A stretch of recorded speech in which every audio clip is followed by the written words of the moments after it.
you ready? It's the Roundtable with me, Robert Bannon. Welcome to the Roundtable, everybody. My name is Robert Bannon. Thanks for listening to us on the Broadway Podcast Network, or if you're watching us on the YouTube channel or on Broadway World. You know, Pride is around the corner, and we cheer for all things queer here on the Roundtable. We love the gays and the lesbians and the trans and the life and the people and the rainbow and the whole shebang. And when you're looking for Pride content and things, we've been listening to this next group. If it's the L Word, if it's their singles, if it's their music, if it's their activism, and we need activism, and we need to have a bigger Pride than ever, ever, ever in the entire world ever before. Betty is here. Allie, Amy, Elizabeth, welcome to the show. Yay! Yahoo! We cheer for queer at the Roundtable. Let's do it. That's right. Peppermint, the famous drag queen, said that the Roundtables where all the queer kids come to play, and that's what I want to be. That's what we aim to be here. Before we get started, can I just give a big thank you to you three, because reading your research and knowing about your music and the activism you did, I get to be me, and so many people get to be who they are because people like you stood up for things when it wasn't popular, when it wasn't the in thing, when it wasn't, all over the news and on the front of Time magazine, and you took a stand and created art that resonates with people and feels seen, and thank you for that. Thank you. We stand on the shoulders of your work. I know, it's heavy. Greatness. That's a beautiful, beautiful thing to say. Thank you, Robert. Although you just made us much older than you are. No. I don't know if that was very nice. No, that's not. Well, before we get started, I want people to know while we're listening that they could follow you all, everyone on Instagram at Betty Rules on Instagram, and that the album is the single is out on May 17th. You can stream Pride and get your tickets before they're gone for May 30th. A great way to kick off June, right on the cusp of June at publictheater.org. We'll be at Joe's Pub. So tell us, what is Pride? Allie, what is Pride? What is the single? Oh my God, I'm so excited about this song. We have to tell you about the whole album, but this particular song means everything to us because Betty has been together as a band for 38 years. People don't do that. People don't stick around that long, but we have been a band for 38 years. And in that 38 years, from the very, very beginning, we've always done things that have to do with our communities. So we were doing Take Back the Night rallies or all kinds of things. And we've been doing prides all over the world, including in some places that had never had prides before, like in St. Petersburg in Russia, and then also in Eastern Europe. We've done all kinds of prides everywhere. So it's always been something that's really important to us and something that we've really stood for. So it only made sense. Amy said one time when we were doing a pride show, I don't even know where it was, in South Africa or something, she was like, we should have a pride song that starts this whole thing off. And that's how the song was born. And we love it. Can we just pause on the fact that you have literally done prides around this world in all the continents, all literally almost. Amy, if we're not people listening are unfamiliar with the music of Betty, what do you each do? Do you all sing? Do you all write? Do you all play instruments? What's the story? Yeah, we sing, and I play the cello. Alyson plays the bass. Elizabeth plays the guitar. We have tracks, and we have a band with us sometimes. But the three of us are Betty, and just done a myriad of kind of things. I think it's like a whole cornucopia of delights when you come to see a Betty show. We can plug into just like a dance kind of thing. We can do an acoustic set. We can sing a cappella. Basically, we're a little bit of Betty everywhere you want to go. And a lot of people don't know that they've actually heard Betty before, not only because of our television show, The L Word, not just because of our television show on HBO, Encyclopedia, and all the other theme songs we've had, but we've also done a bunch of Pringles commercials. So people don't know that they know Betty before they know Betty. Actually, at one point, we had 8 different theme songs on TV at the same time. Yeah. Isn't that crazy? That's so neat. It's not easy to write a theme song or a jingle and to make it sound good and sell something in 30 seconds or less. Elizabeth, you're I know there's sisters, I know there's friends, I know there's a whole concoction of-ness here that makes up Betty. You're like sitting in front of your studio. How does the writing of a song like Pride work? Do you each have a part in it? One person writes, one person plays? What is it like? Well, each song is different, Robert. I think with Pride, Amy had some lyrics that she brought to us and a tune, and then we worked with that, and that's more of an electronica thing. And then when we we had that and we were performing it, but then we went and worked with the producer of this album, Eat, and Jason Carmer, and we worked with him and a DJ in Mexico City, Jose, and we all created this. It's much more of a, it was a dance song then, but now they brought some really contemporary vibe to it, and it's just a celebratory and protest song at the same time, which is sort of what Betty is. Mm-hmm. You know, we want to dance at the revolution, and that's what we are. But that we created, and each song is different. Usually the writer will bring it, and then the other two, and then we'll have a huge fight, and then eventually we'll work it out. But there's 3 songs on this album, Elizabeth, if you don't mind me interrupting you. 3 songs on this album that all 3 of us just sort of like jumped in and created. One of them was Pride. Another one was Flow, which is another single. So this whole album has been a real journey for us, really exciting. It's our 11th album. And because we are working with someone who is from our history, Elizabeth had the idea for us to go talk to someone who, when we first started back in 1986 in Washington, D.C., when that scene was just popping with all kinds of incredible music, to go find someone from there to bring that intersectionality of creativity to this 11th album. I think it's really showing in the finished project. You're going to dance and you're going to cry like a baby and then get something to eat out of the refrigerator. And then make love. That's really the whole point. That sounds like the best day of my entire life. That sounds perfect. The theater fans out there, you know, you guys had a show that ran in New York City for years with Michael Greif, who, you know, has 106 Broadway shows out right now at this moment. Yeah. And just got nominated for a Tony. And just got nominated, and Hell's Kitchen's great, and The Notebook is great, and talk about crying, and all the things that he's involved in. Days of Wine and Roses too. He did that. Yes. Yeah. I'm telling you. What a year he's had.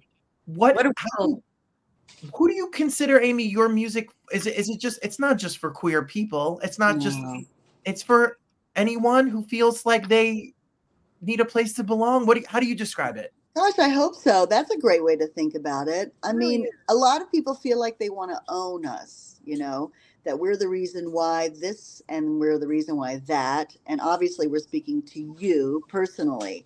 And I think that's great. If a song resonates and you think that we wrote it for you specifically and your community, amazing. I hope that that is something that you can keep with you forever and ever. Only we'll know the truth. And quite frankly, Robert, all of us sort of grew up as outsiders. We all grew up outside of the country, for one thing, which is one of the reasons why I think that we are still such good friends. We know what it's like to be sort of more marginal than mainstream.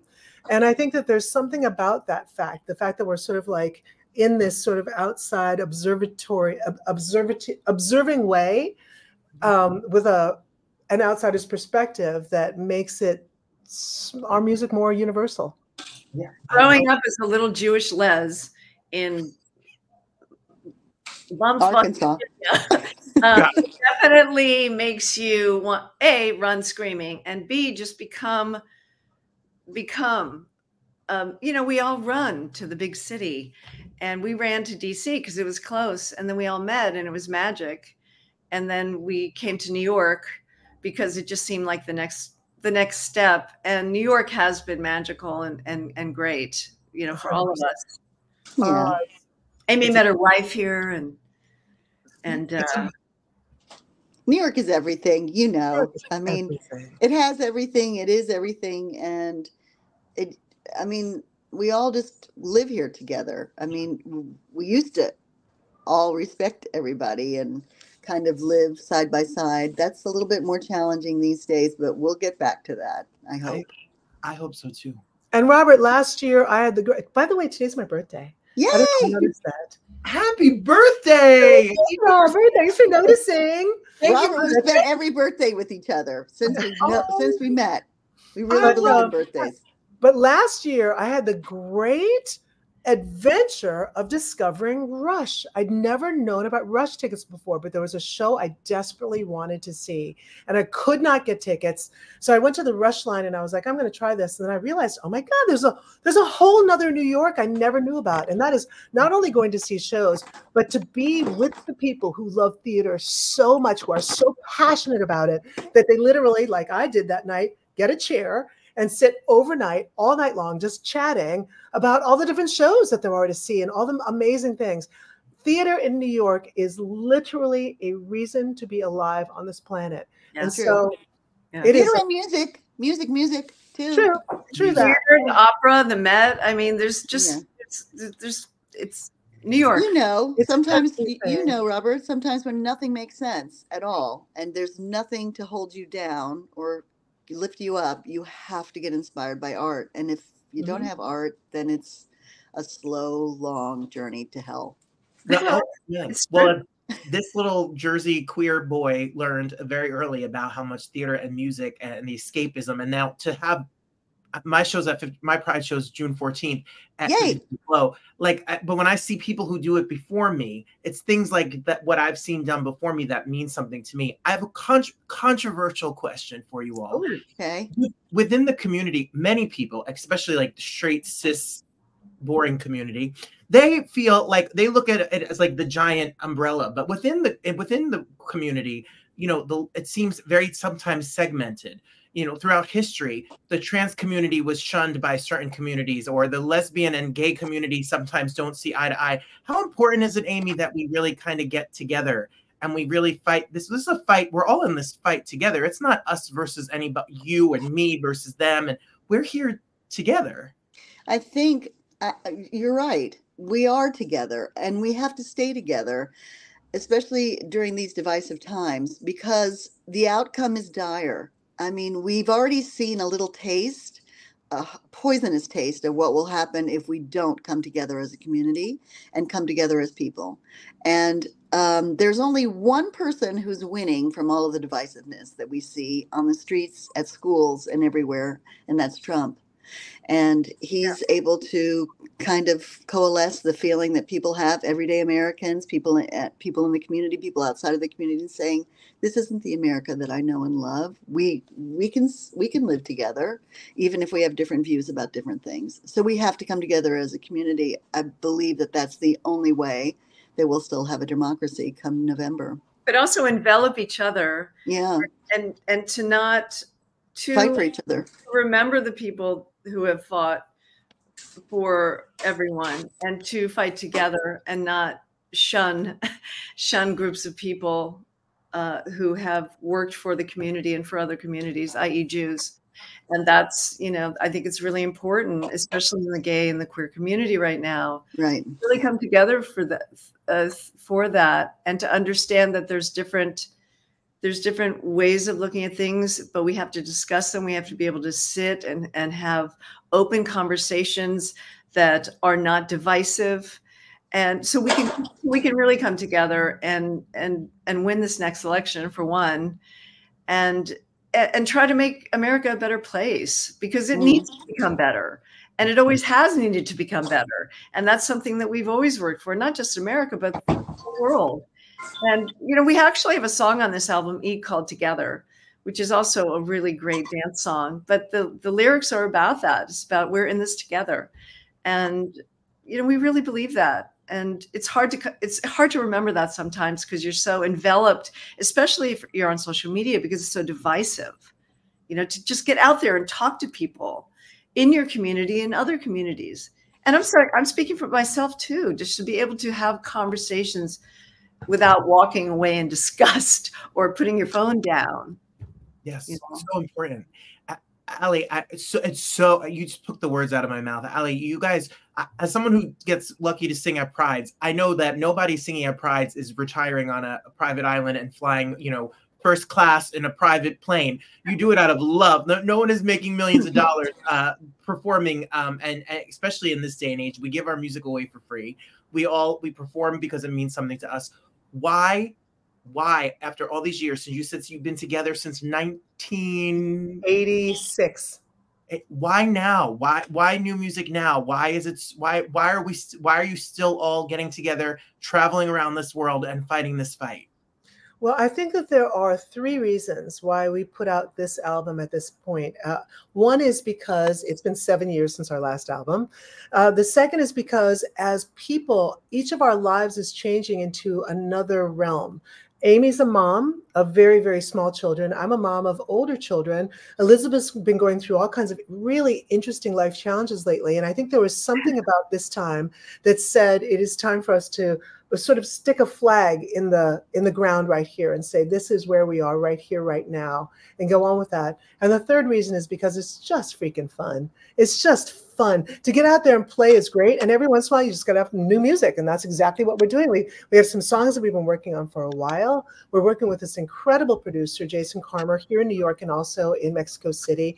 We happen to get a bunch of people through Kickstarter who supported us, and as well as we got an award from the New York Women's Foundation about putting art in the world. So because of all those elements, it was time. And then we were like, what are we going to call this? Oh, we went through so many different names, Robert, so many different names. Listen of names. And then we realized the one thing that has tied the 3 of us together since the very beginning, the one thing that not only do we believe in more than anything else, but we tell other people too as well. So the name of the album is Eat.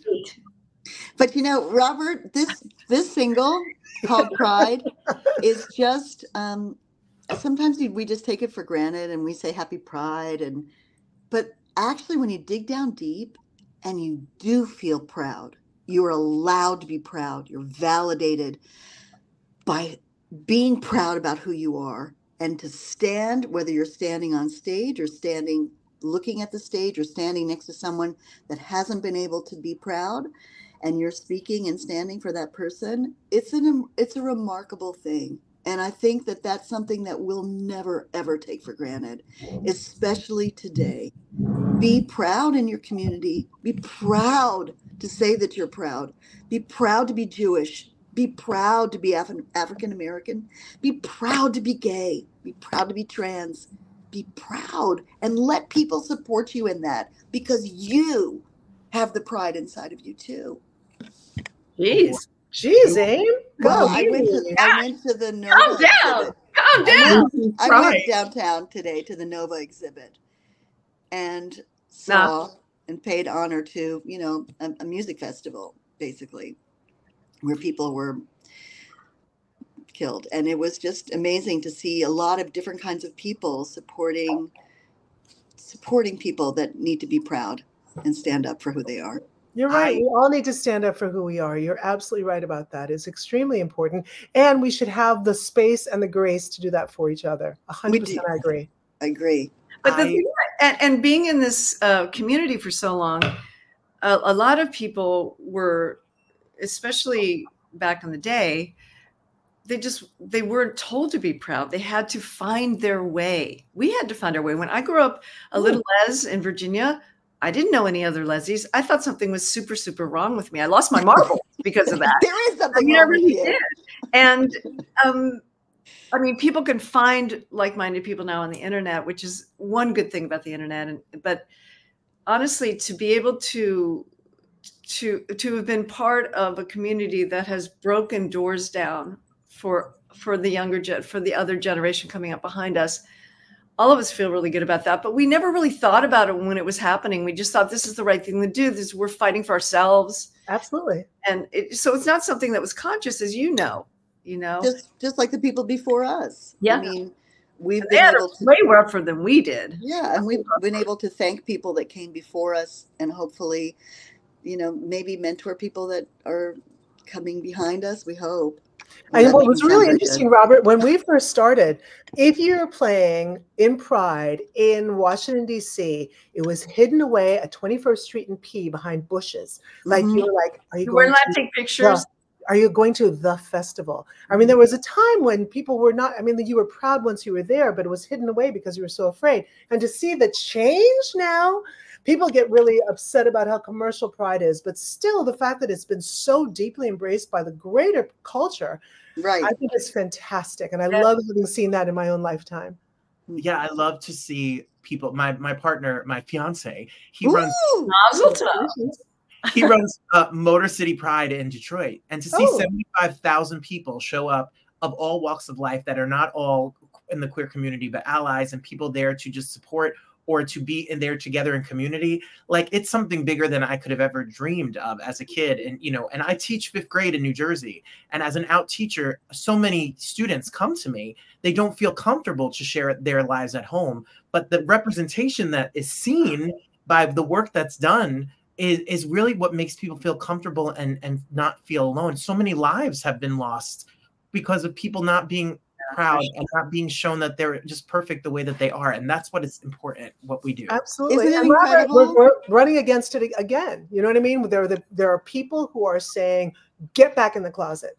No, you can't be married. And so we have to stand up more than ever before. Like you said originally, we have, like never before, we have to stand up, we have to be proud. And that's what the song is all about. I think when someone actually says to you, or you know this as a teacher, when you say this to a child, I'm proud of you, or you should be proud of that, it elicits such a genuine, beautiful feeling, and you can even see it. It's visceral, you know, and I'm really just into that word these days more than anything. And I think the community itself got a little lackadaisical about it.